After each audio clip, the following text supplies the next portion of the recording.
Hello, नमस्कार. तर मकर संक्रांत भोगीच्या आदल्या दिवशी मी भोगीची भाजी कशी बनवली होती ते दाखवणार आहे मी तुम्हाला आज. अगोदर सर्व प्रकारच्या भाज्या स्वच्छ धुवून आणि कापून घेतल्या. नंतर मग भाजीचा मसाला काढून घेतला. मसाला चांगला तेल टाकून भाजून घेतला.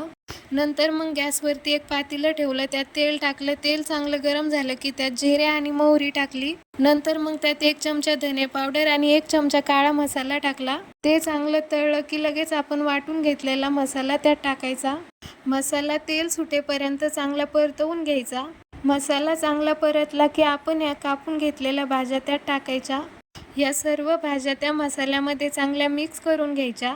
नंतर मग वरतून त्यात पाणी टाकायचं. आपल्याला भाजी घट्ट पाहिजे की पतली पाहिजे त्यानुसार पाणी टाकायचं.